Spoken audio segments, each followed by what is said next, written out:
The Interdisciplinary Studies graduate program is a competitive program to get accepted into. Here is a research problem that proves my understanding of what is necessary to be an interdisciplinarian.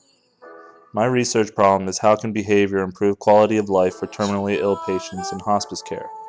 My mother received hospice care several years ago when she was diagnosed with Lou Gehrig's disease. I thought, how does an organization that is nonprofit deal with death all the time? I was becoming traumatized by my own personal bout with death. The thought of doing it day in and day out is exhausting. Through my volunteer work, I believe this question has real consequences on the life of both the patient and the family. Through my volunteer work, I asked how can behavior improve the quality of life in hospice? Although I do not have a significant amount of time spent with patients, I do interact with them twice a day. The problem of behavior cannot be addressed from one discipline. Behavior can be influenced in many ways. Terminally ill patients are dealing with near death, and people all around them do not understand what it is like on a daily basis.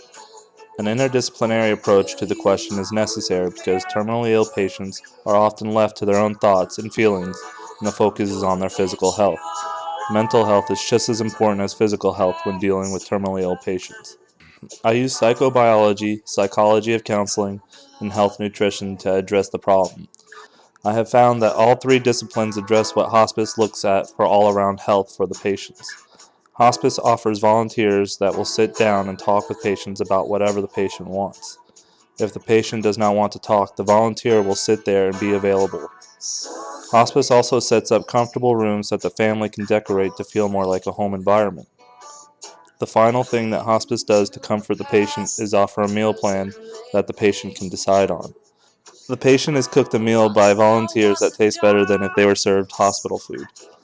Volunteers offer to cook, and that contributes to better food. All these attributes contribute to behavior of terminally ill patients because it does not support a hospital-like atmosphere. The outcome of the problem suggests that hospice improves the behavior of terminally ill patients through a combination of counseling, nutrition, and understanding of environment. Hospice understands that end-of-life treatment must be different than regular treatments of ailments, and thus end-of-life care can be considered a graceful death.